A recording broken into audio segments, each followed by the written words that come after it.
What if I told you that there is a system, a way of thinking when you play chess that makes it feel easy? Forget memorizing endless openings and calculation that leaves you frustrated. This thinking system simplifies it all. This exact system has helped many of my students gain hundreds of elo points in record time, and now I want to share it with you. Let's dive straight into it. What's up, chess player, and welcome to the Journey to Grandmaster, the place where you can improve every single aspect of your chess game. There are certain things you must focus during opening, middle game, and endgame. Today, I'm going to share all of them with you, so in your very next game, you can apply this exact system and finally break through in chess. So, I'm going to play a game against an 2300 rated chess.com engine here. I'm going to start with the move d4 and explain you every single one of my thoughts in the process so you can apply it to your games. My opponent plays here d5, which is a very normal move, fighting for the center. So starting with the opening, it's important to understand that you kind of need a different mindset for each part of the board. First of all, the opening is the stage of the game where all you need to do is prepare for the battle. Because when you start the game, your pieces and pawns, they are not really ready for the real fight. And all you need to do in this first stage of the game is make sure that first you control the center. The center is the most crucial part of the board, because if you control that, then you have many more possibilities. You control the flow of the game. Second, you need to bring your warriors to the battlefield, so develop all of your pieces. And of course, they also normally go to the center, and the golden principle here is just to spend one move on every single piece. One piece, one move. This way you develop all of your pieces as fast as possible. At the same time, it's important to try to find the most active piece for every single piece. I understand that might sound complicated, but on this example, I'm going to show you exactly how you do it. So I'm going to play here the Collie system. Let's see what our opponent plays, because I really like this opening, especially below 2000 elo, because it's easy to play, it's easy to remember, to master it. You have the key idea. Well, our opponent plays g6, which is not one of the main moves, but okay, we don't really care. The idea of the system is to place this bishop on d3. So it doesn't matter which opening you play. You don't need to focus too much on memorizing. If you're like below 2000 elo, that's absolutely not one of the first things in chess that you should pay attention to.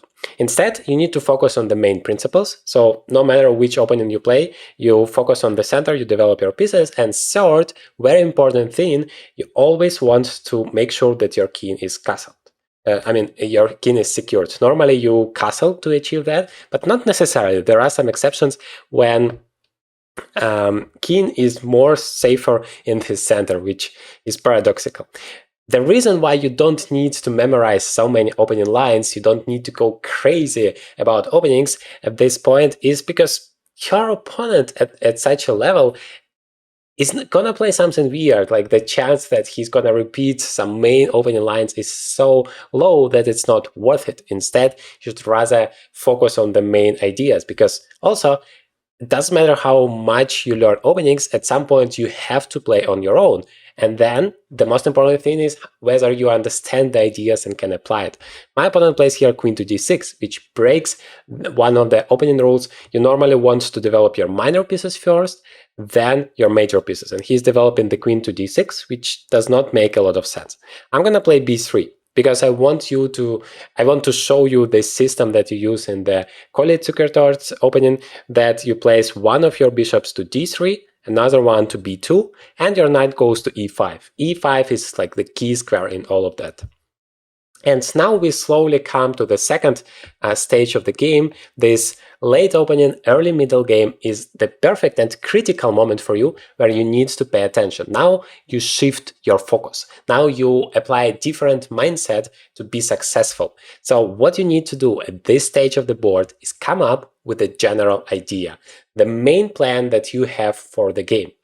It should be like the later you go in the game, the more concrete it should be. In the beginning, it's like, well, I want to attack in the center, or I want to attack on the king side or queen side. But then you start to think more specifically, like what concrete idea you can play. For example, if I want to play on the king side, whether it would be g4, g5, h4, h5, something like that. If I want to play in the center, whether it would be the e4 breakthrough or knight to e5. Well, here in the Collie system, and that's another huge bonus of it, is that you actually know what you need to do. It saves you so much time, pretty much whatever your opponent is doing. The idea is to place this knight on e5 and stabilize it. And then you can develop your attack from there. But what I also really want to do is make sure that this knight does not come up to b4. And that's also essential to understand.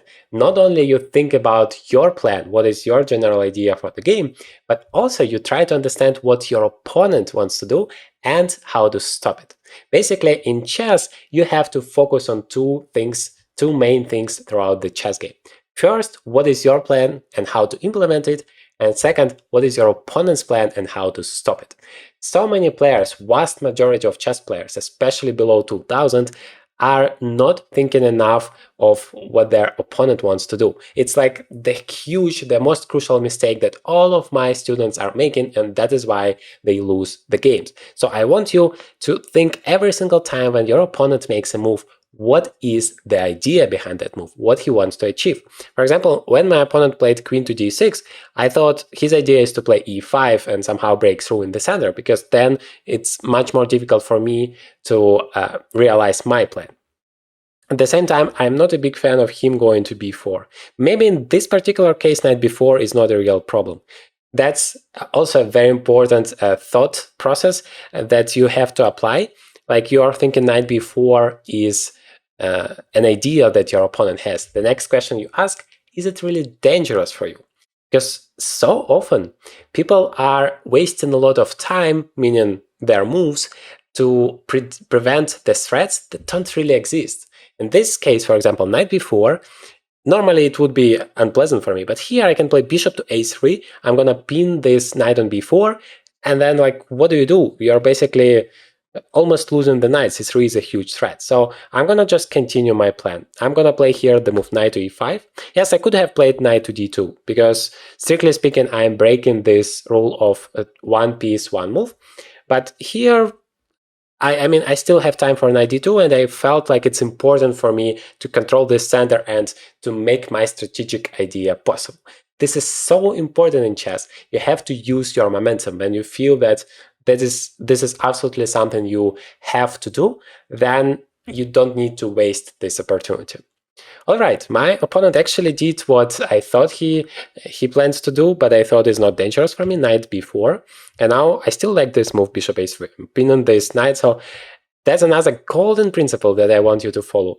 Every time your opponent makes a move, you absolutely have to think what he wants to achieve with that move. Stop for a second all of your plans and think what he can do. And now I kind of realize my mistake, or maybe like I haven't calculated the variation long enough. That's another problem that we have to address. By any means, I'm not saying I'm playing perfectly, I'm making mistakes in all of my games, but yet I'm still a pretty strong chess player, 2400 rated international master. And what I have discovered that normally when you calculate the variations, you need to try to calculate at least 3 moves ahead, 1, 2, 3. And if you can calculate more, then until there are no active possibilities, both for your opponent and for yourself. So when I was calculating bishop a3, I haven't really considered this move c5, because I thought I can just take it, and then the knight is again a problem. And that would be the case, but unfortunately I played this knight e5 move, which normally is a very good move. But in this case, the knight will be hanging there. That might be a problem. Now, okay, I mean, it's not a big deal. I haven't lost anything. Everything is absolutely fine. But I have to think now, what do I do about it? Maybe it's actually still not dangerous for me now that I think about it. So my mistake was that I haven't calculated that in advance, but it doesn't mean that the move is bad for me, because when I think about it, I can still play c3, attack that knight. If the knight goes away, I'm just winning the pawn for free. So he has to take on d3 to stay active, and then I can take it back with a knight, and I'm attacking that c5 pawn like 3 times. He has only 1 defender. That means there is no way he's gonna save it. Again, before making that move, It doesn't matter how good you think it is. You have to consider your opponent's options. How do you do that? Well, you always start with the most active opportunities, checks, captures, and threats. And what I notice now, yes, he cannot save that pawn after knight takes d3, but he has a threat, no checks, no captures, but he has knight g4, that is creating a checkmate threat in one. I cannot ignore it. That doesn't mean the variation is bad for me. I just need to acknowledge that and think what I can do to stop it. I think I have moved g3. And still, the c5 pawn, I mean, that's significant. He cannot ignore it. So I feel like that's a good variation for me. If I instead take on a c5, then he can take on a5, attacking my queen. I take, he takes my rook. I don't think I'm going to trap that queen. So I want to make this move c3. It's also an advantage when you make forcing moves, because... What? Bishop g4. But I still can... okay, that's actually very tricky. Yeah, well, our opponent is actually playing very strong. That means the game is going to be interesting. I like it. So the line here is bishop g4. It seems like the bishop is hanging. But again, you don't assume your opponent is stupid. You always should assume the best about your opponent. So knight takes g4. He takes it back on g4 and creates that checkmate threat in one. Seems like I can just take it there. But then he takes my bishop on d3, which is hanging. Even that is not the end of the variation, because it feels like the knight is kind of trapped there. What if I just attack it, I don't know, bring my queen back to e2, for example? Notice that c5 pawn would be pinned. So how do you actually defend that knight? Okay, queen to a6, that's a move to defend. But like rook d1, I add another and then you can play c4. Okay. Well, I still can like grab a pawn there on a7. That feels like an interesting variation, but at least he doesn't lose a piece. Another variation, like so often you have more than one interesting option. How do you decide which one is best? You have to calculate both of them, then evaluate the resulting positions, and choose the one that feels the most promising. So apart from knight g4, which is capture, the first move I have to consider, the most active move, I also have the move f3. And I actually feel that it's very promising, because then I attack both the knight and the bishop on g4. How are you going to save all of the pieces? That's my question. And I don't feel that he can create any problems for me. So I have calculated the variations. He doesn't have any checks. Captures are not dangerous. He can take, but then I at least take back with the knight and the same problems, but his bishop is hanging. So it's an improvement of the variation for me. I'm going to go for it. Yes, he takes now the bishop. Now I actually have a choice. I can also take with the queen, but then he has bishop f5. So that's essential. It feels, when you are just thinking about your ideas, it feels like queen d3 is a better move, because it's developing a new piece, it's going forward instead of going back with the knight. But all of that does not take into account what your opponent can do. And you remember, this is like the most important thing in chess and the biggest mistake people are making. So I feel like knight takes d3 is better, because this way I'm still attacking the bishop. He does not have any way to create a counter threat, and I'm winning that pawn on c5. Yes, he doesn't have any choice. I have a choice to take it with the bishop or with the knight. I feel like taking it with the knight, because the bishop is very good. I mean, the knight is very good on d3. Maybe I have a slight problem that I cannot play knight to d2, but okay, he creates a threat for me, so it does not matter anyway. But now I have an opportunity to play queen e2 and then bring my knight to d2. So again, now you have to think about your plan. The situation has changed. Okay, the tactical variation continues. If there are a lot of tactical things happening, then of course you don't have time thinking about the strategy here. Your queen is hanging, your opponent has grabbed a piece, you're just taking it back. But then once you have a free move, so to say, then you need to think, okay, he still continues creating threats, and go back. That's pretty straightforward. So again, every time your opponent makes a move, stop for a second everything you have thought about and try to understand what is the idea behind his move. Sometimes it's obvious, like this move b6, but sometimes it's not. Bishop h6. Yeah, I like the style of my opponent's play. That's how you need to do in your games as well. You want to create as many threats for your opponent as possible, because your main task in a chess game is to make your opponent's life as miserable as possible. You want to apply pressure, because if your opponent is going to play perfectly, then you're not going to have any chances to win the game. And to increase the chance that he's going to make a mistake, you have to create threats for him. That's what he's doing. This video is brought to you by Chestnut.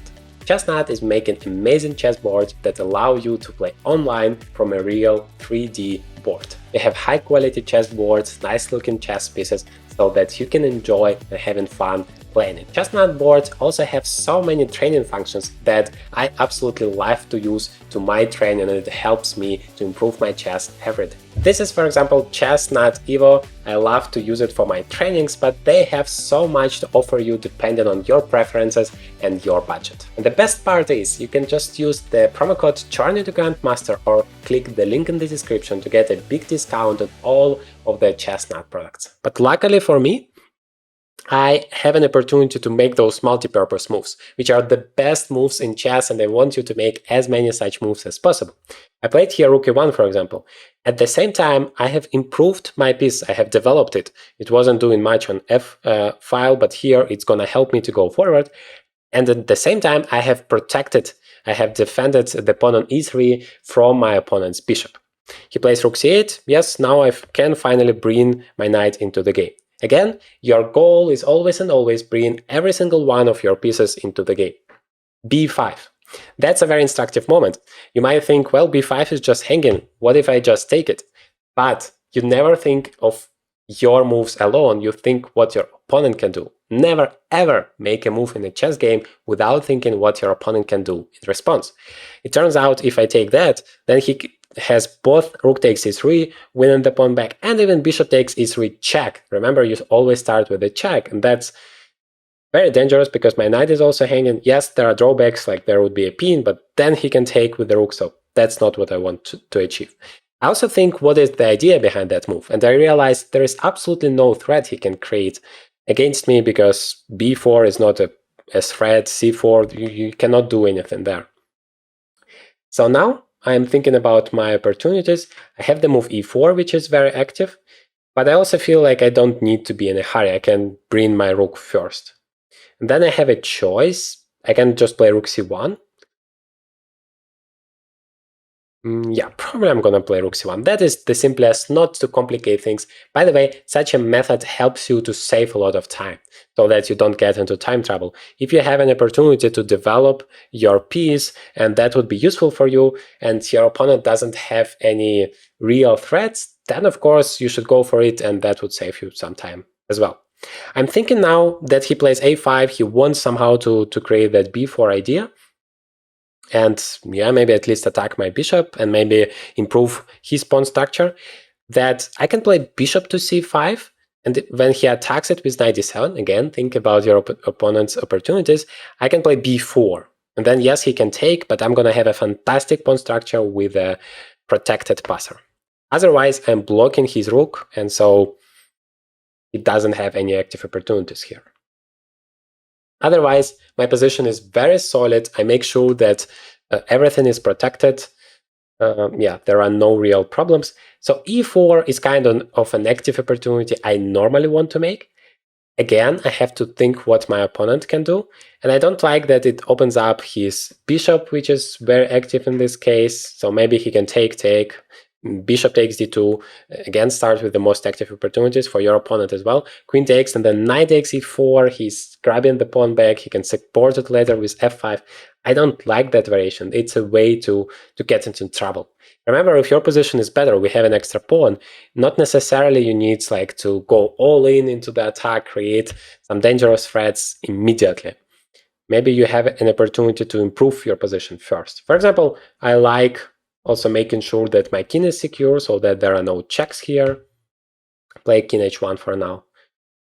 I don't really see what my opponent can do in terms of useful moves. That's a very good strategy. If your opponent doesn't have anything active at his disposal, then you want to improve your position step by step, limit your opponent's counterplay, and once you're ready, then you go all in into the attack. For example, here, now that I have made sure that my king is secure, I actually like the move queen takes b5, because if he takes on e3, I have knight to f1, creating a threat, the bishop is pinned, and I'm gonna just win it. There is no way to defend it. That is why I can take that pawn on b5. So you see how that prophylaxis thinking, that improving your position step by step, helps you to even create some dangerous threats for your opponent. Yeah, now I can just bring my queen back. Without doing anything special, I have got 2 extra pawns, and now I might play c4. Yeah, now he's attacking the bishop. But again, I feel like I want to bring it back, because instead of playing b4, because now I want to play c4 and actually go through, and maybe create a passer there or open up the file.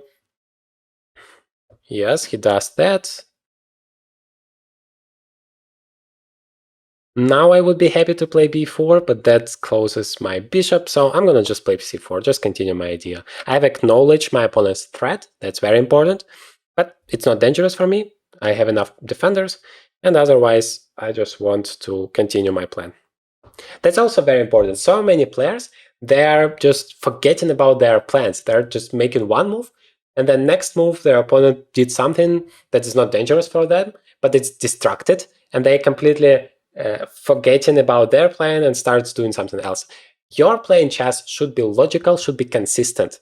You should be able to explain, like, I have done this because I want to make this idea possible, and so on. I want just to push my pawns.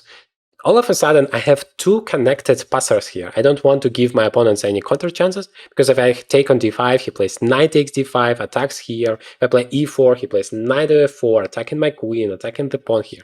Why on earth would I allow all of that counterplay to my opponent when I can just for free push those pawns? Notice that, again, I have acknowledged my opponent's threat to attack that bishop on a3.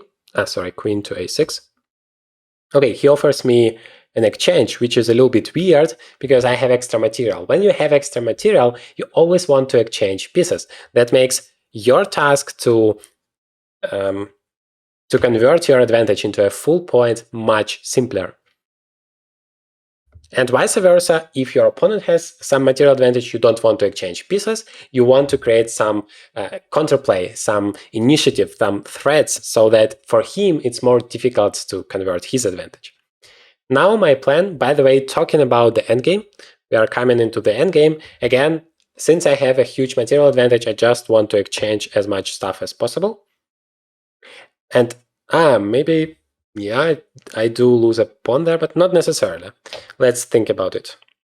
Yeah, I do lose it, because even if I take with the bishop, he can still take on e3. In fact, that would be even worse. So I have to take with the rook, and I lose the e3 pawn in the end. So now I understand his queen a6 idea. It had something in mind. Okay, doesn't exchange, but still he wins one of the pawns back. Yet I'm still happy that I have exchanged all that stuff, because I still have an extra pawn, and I still have those 2 passers. Of course, I'm not gonna... well, actually I have a choice here. Some move like c6, because when he takes on b4, I have c7 and I promote my pawn, but he still has bishop takes e3. I don't want to allow that. I'm gonna just play bishop c3 without any tricks. Generally, if your position is great, you don't want to sacrifice anything, you don't want to give additional chances to your opponent, you just want to stabilize and then, yeah, convert, use your advantage. So I feel like the simplest thing is just bring my rook to the b file, play b5, b6, then threaten c6, and just try to promote those pawns. Let's see if my opponent can somehow stop me from doing that. He can play rook b5, but then, of course, yeah, he's doing that. But then, of course, his rook is tremendously passive.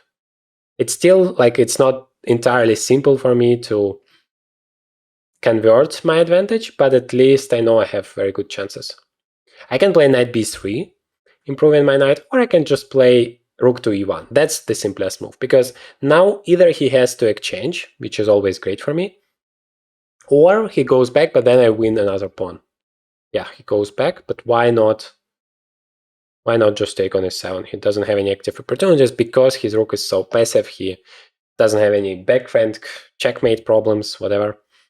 So notice how, no matter what, I try to restrict my opponent's potential. It's so important in chess. It's never too late to lose your game. Before your opponent resigns, make sure to think what kind of opportunities he has. Now I want to play g3, because it's a multi-purpose move.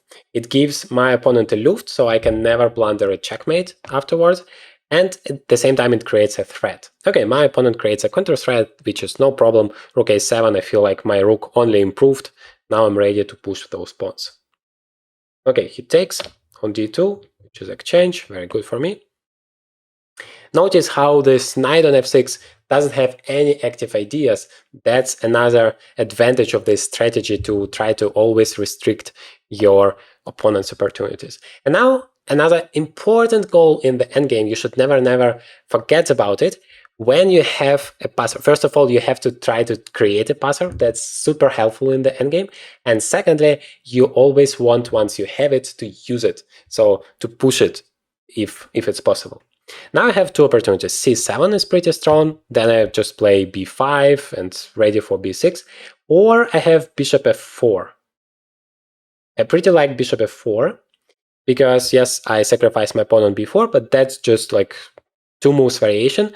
Afterwards I want to play rook a8 check, king goes away, and I play c7, and then there is no way to stop that pawn from promoting. You can play rook b1 check, you always check your opponent's active opportunities, but I go king g2, thank god I have created that luft for my king. He has another check rook b2, and then I hide away on h3. Yeah, he has like g5, but that's one move threat, I can just take it. Yes, I feel like bishop f4 is the simplest way here, because when I play c7, I have to think about my opponent's opportunities, and that would give that d7 square for him, either for a king or for a knight. Either way, I don't want to give him those chances. Now, again, it's important not to start with the move c7, because when I think about my opponent's opportunities, he can play king d7 in this case, but start with the move rook a8 check. He has no choice, he has to go to e7, and now I can play the move c7. Yeah, he plays rook c4, but of course that does not help, because now I can just promote my pawn into a queen, which leads me to an endgame with an extra rook. Let me just convert this advantage very fast to make final conclusion of what you need to do to play such a game of chess.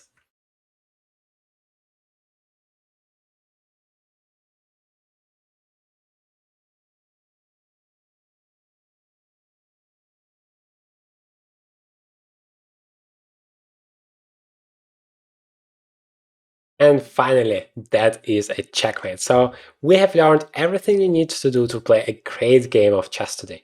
First, you need to understand that there are three different parts of the game, and you have to apply your mindset accordingly. In the opening, you have to prepare for the battle. In the middle game, you have to find your strategic idea, as well as understand what is your opponent's strategic idea. And then you make all of your moves, every single one of them, either to make sure that your idea is possible, like go through with it, or stop your opponent's idea.